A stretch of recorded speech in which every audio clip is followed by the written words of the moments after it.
Hello everyone, स्वागत है आप सभी का हमारे इस यूट्यूब चैनल पर। सो फ्रेंड्स, आज की इस क्लास में हम लोग फिर से स्टार्ट करने चल रहे हैं सिंटेक्स। सिंटेक्स की पहली क्लास हम लोग कर चुके हैं, जिसमें हम लोग 7 रूल सीखे थे। आज हम लोग 8 से सीखेंगे, जो कि बहुत ही इम्पोर्टेंट है। बोर्ड परीक्षा में कई बार इससे प्रश्न आ चुके हैं, जो कि आपको फिर से एक बार बोर्ड परीक्षा में अच्छे स्कोर करने के लिए मदद करेगा। यदि आप सच में बोर्ड परीक्षा में अच्छा स्कोर करना चाहते हैं तो चैनल को ज़रूर सब्सक्राइब कीजिएगा, क्योंकि इस तरह की क्लासेस आपको इसी चैनल पर लगातार मिलती रहेंगी। ठीक है, तो आइए आज का टॉपिक स्टार्ट करते हैं, सिंटेक्स पार्ट 2। ठीक है, आइए आज हम लोग देखेंगे 8 से 7 जो है 7 रूल हम लोग कर चुके हैं। देखिए, सिंटेक्स का मतलब हम एक बार फिर बता देते हैं। सिंटेक्स का मतलब होता है वाक्य को शुद्ध करना। ठीक है, आपको सेंटेंस दिए जाएंगे या आपको 4 सेंटेंस दे दिया जाएगा, आपको उसमें फाइंड करना होगा। आपको उसमें देखना होगा कि कौन सा एक गलत है, आपको उसको टिक करना पड़ेगा। या आपको एक सेंटेंस दे दिया जाएगा, आपको इसमें बताइए इसमें कौन सी गलती है।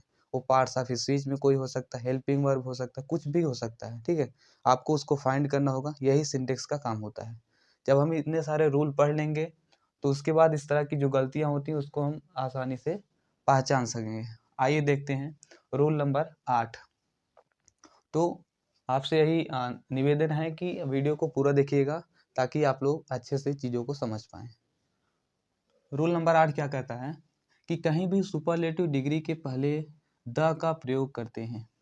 याद रखिएगा, हमेशा हमेशा कहीं भी आर्टिकल द का प्रयोग कब करते हैं? सुपरलेटिव सुपरलेटिव डिग्री के पहले हम आर्टिकल द का प्रयोग करते हैं। इसे आप लोग नोट कर लीजिएगा। सुपरलेटिव डिग्री का प्रयोग करते हैं के पहले क्या करते हैं? आर्टिकल द का प्रयोग करते हैं। सुपरलेटिव डिग्री के पहले क्या करते हैं? द का प्रयोग करते हैं। आइए एग्जाम्पल के माध्यम से समझते हैं। देखिए आपको एग्जाम में कैसे देगा, देखिए आपको कह देगा he is best student of the class. आपको इस तरह का सेंटेंस दे दिया, फिर आपसे पूछेगा इसमें क्या गलती हुई है, या 4 ऑप्शन दे देगा, या आपको यही कहेगा आप इसको शुद्ध करके नीचे लिखिए। तो आपको ध्यान देना है, सबसे पहले पूरे सेंटेंस को पढ़ने के बाद आपको फाइंड करना पड़ेगा सुपरलेटिव डिग्री क्या है। सुपरलेटिव डिग्री हम लोग जानते हैं जिसमें लास्ट में एसटी लगता है, पीएसटी। कई तरीके भी होते हैं, लेकिन एक ये भी पहचानने का तरीका है गुड, फिर गुड, बेटर, बेस्ट। ठीक है, उसी प्रकार ये बेस्ट है, क्लियर है, बेस्ट है, ये हमारा है सुपरलेटिव डिग्री। तो रूल में हमने क्या पढ़ा कि सुपरलेटिव डिग्री के पहले आर्टिकल द का प्रयोग है। किसका? द का। और ये पहला सेंटेंस क्या है? ही इज बेस्ट, सिर्फ बेस्ट है, सुपरलेटिव डिग्री है, इसके पहले आर्टिकल का प्रयोग नहीं हुआ है, इसलिए हमारा सेंटेंस गलत हो जाएगा। क्लियर है? अगला sentence, he is the best. देखिए बेस्ट क्या है? सुपरलेटिव डिग्री, इसके पहले आर्टिकल द का प्रयोग हुआ है। ध्यान से देखिए, सुपरलेटिव डिग्री, इसके पहले आर्टिकल द का प्रयोग हुआ है, इसलिए हमारा सेंटेंस सही हो जाएगा। इसी तरह का आपको फाइंड करना है। इसी तरह आपको सेंटेंस दे दिया जाएगा। अगर आप रूल पूरा पढ़े हैं तो आसानी से आप पहचान पाएंगे और उसको टिक भी कर पाएंगे अगला देखिए, चाय या कॉफ़ी पीने हेतु हम ड्रिंक का प्रयोग नहीं बल्कि टेक या सिप का प्रयोग करते हैं। देखिए क्या करते हैं हम, जब हमें सेंटेंस में दे दिया जाए, हाँ, चाय हमें दे दिया जाए, क्या चाय के लिए, फिर आपको क्या दिया रहेगा? ड्रिंक शब्द का भी यूज दिया रहेगा। एग्जाम्पल देखिए, he drank a cup of T. Drank, अगर हम इसका अर्थ देखें, वह जो है एक कप चाय पिया। लेकिन याद रखिएगा, जब हम चाय को पिए या कॉफ़ी को पीते हैं, उसको अगर इंग्लिश बनाना हो तो हम टेक या सिप शब्द का प्रयोग करते हैं। टेक या सिप, ड्रिंक का यूज नहीं करते। ड्रिंक को हम पानी पीते हैं तब यूज करते हैं। ड्रिंक का ये सेकंड फॉर्म है ड्रैंक, इसलिए हमारा सेंटेंस गलत हो जाएगा। क्यों? क्योंकि हमने रूल पढ़ा, जब हम चाय पिएं या कॉफ़ी पिएं उसके लिए हम टेक शब्द का यूज करेंगे या सिप का यूज करेंगे। हम लोग ये सेंटेंस में बताया जा रहा है कि क्या? टी, टी मतलब चाय, इसलिए यहाँ ड्रैंक का प्रयोग नहीं होगा। ये ड्रिंक का सेकंड फॉर्म है, ये गलत हो गया। फिर क्या है? ही टुक अ कप ऑफ टी, यहाँ टी है, फिर यहाँ टुक है। टुक टेक का सेकंड फॉर्म, बट यहाँ टी है और यहाँ टुक है, टुक मतलब टेक। ठीक है, इसका फर्स्ट फॉर्म, तो ये हमारा सेंटेंस सही हो जाएगा। हमने रूल में क्या पढ़ा कि जब कभी भी हमको बताया जाएगा सेंटेंस में चाय या कॉफ़ी पीने के लिए, उसमें हमको यूज़ करना होगा तो हम यूज़ करेंगे टेक या सिप, ड्रिंक नहीं, टेक या सिप। रूल नंबर 2 हो गया, मतलब रूल नंबर 9 हो गया, 8 के बाद 9। 10वां देखिए, जूनियर, सीनियर, सुपेरियर, इंटीरियर इत्यादि के साथ देन लगाकर टू लगाते हैं। देखिए 4 शब्द हैं, कई शब्द हैं, लेकिन 4 इस रूल में क्या है, जूनियर, सीनियर, सुपेरियर और इंटीरियर। इन शब्द के साथ देन नहीं लगाएंगे, ज़्यादातर हम लोग यूज कर देते हैं, जानते नहीं यूज कर देते हैं कि एग्जाम्पल देखिए, Ram is junior than Shyam, हम लोग यूज कर देते हैं, जूनियर सीनियर आया तो देन लगा देते हैं, अच्छा लग रहा है देखने में लगा देते हैं, बट इट इज़ रॉन्ग, यह गलत है।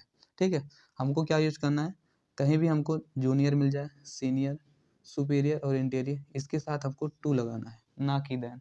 क्या लगाना है, टू। इन शब्दों के साथ हमें टू का प्रयोग करना है। एग्जाम्पल देखिए, Ram is junior than Shyam, हमने क्या पढ़ा, कहीं भी जूनियर, सीनियर, सुपीरियर और इंटीरियर शब्द आए तो उसके बाद हमको टू लगाना है, ना कि देन। यहाँ देन लगा है इसलिए गलत हो जाएगा, हमको क्या लगाना है, टू। यहाँ जूनियर है, इसके साथ टू। क्लियर है, हमने क्या पढ़ा, जूनियर, सीनियर, सुपीरियर, इंटीरियर के साथ हम टू का प्रयोग करते हैं, ना कि देन का। देन का प्रयोग नहीं बल्कि टू का प्रयोग करते हैं। हमने एक एग्जाम्पल भी समझाया। क्लियर है। आगे देखिए, प्रीफर या प्रिफरेबल के साथ देन न लगा करके टू लगाते हैं। जैसे हमने देखा कि जूनियर, सीनियर, सुपीरियर, इंटीरियर, उसी प्रकार है दो शब्द प्रीफर और प्रिफरेबल, इसके साथ भी हम देन नहीं लगाते हैं, टू ही प्रयोग करते हैं। ये भी सेंटेंस, इस तरह के सेंटेंस कई बार बोर्ड परीक्षा में आ चुके हैं। आपको दे देगा, ये सेंटेंस दे दिया, फिर कहेगा इसमें गलती फाइंड करो, क्या गलती है। फिर आपको ध्यान देना है, इस रूल को अगर आप जानते हैं तो आप टू को देखते ही पकड़ लेंगे कि इसके साथ टू लगेगा, देन नहीं लगेगा। प्रीफर में देखिए, प्रिफरेबल के साथ टू लगता है। इसी प्रकार देखिए, आई प्रीफर मिल्क देन, यहाँ प्रीफर आ गया, इसके साथ देन नहीं आएगा। हमने क्या बताया, प्रीफर हो या प्रिफरेबल हो, इसके साथ आएगा टू। ये टू है, ये प्रीफर है, तो ये हमारा सेंटेंस सही हो जाएगा। इतना क्लियर है, आपको कुछ करना नहीं है, बस रूल को पढ़ना है, रूल को याद रखना है, और इससे आसानी से आप चीज़ें फाइंड कर सकते हैं। अगला देखिए 12 नंबर, लेस्ट के साथ शुड का प्रयोग होता है। लेस्ट के साथ शुड का प्रयोग होता है। ठीक है, एग्जाम्पल देखिए, एग्जाम्पल में है, वॉक केयरफुली लेस्ट यू मे और माइट फॉल। कभी आपको सेंटेंस दे देगा वॉक केयरफुली लेस्ट यू, पहले आपको एक बार दे देगा मे, एक सेंटेंस में कभी दे दिया, मे के बाद डाइट फॉल, याद रखिएगा। ठीक है, और कभी आपको माइट भी दे सकता है दूसरे में। ये ऑब्लिक का मतलब है कि अलग अलग सेंटेंस है। ठीक है, अलग सेंटेंस, एक बार मे यूज करिए, एक बार माइट, आपको इस तरह का सेंटेंस देगा। बट आपको याद रखना है कि जहाँ भी आपको लेस्ट मिले, लेस्ट के साथ आपको शुड का जो है कंपेयर करना है, शुड का कम्बिनेशन लेके चलना है। सेंटेंस क्या होगा देखिए, इसलिए हमारा सेंटेंस गलत है, याद रखिएगा।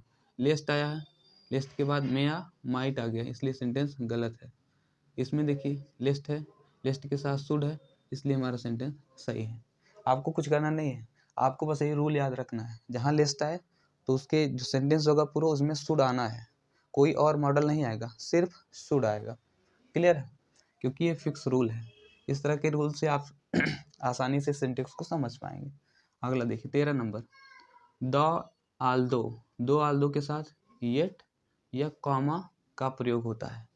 दो और आल्दो के साथ येट या कॉमा, दो शब्द हैं, दोनों में से कोई हो सकता है। आई एग्जाम्पल, दो Rohan is poor but he is honest. दो मीन्स यद्यपि होता है, यद्यपि रोहन गरीब है, बट मीन्स लेकिन ही इज ऑनेस्ट, वह ऑनेस्ट है। लेकिन हमने क्या पढ़ा, जहाँ भी हमको सेंटेंस में दो हो, आल्दो हो, उसके साथ हमें येट लगाना है या कॉमा लगाना है। इसके अलावा अगर कुछ भी दिखे वो गलत है, येट या कॉमा। क्लियर है, तो इस प्रकार यहाँ दो है, यहाँ क्या आ गया, बट आ गया, दो सेंटेंस को बट से जोड़ा जा रहा है, इसलिए यह सेंटेंस गलत है। हमने क्या सीखा कि दो आल्दो के साथ येट लगेगा या कॉमा लगेगा, दोनों में से एक लगेगा। अगला सेंटेंस देखिए, दो रोहन इज पुअर येट। अब देखिए रूल हमारा फॉलो हो गया कि नहीं, आप ही बताइए। यहाँ दो आल्दो के साथ हमने बताया कि येट या कॉमा आएगा। क्लियर है, और यहाँ पर इस सेंटेंस में आ भी गया, देखिए दो है, रोहन इज पुअर येट आ गया।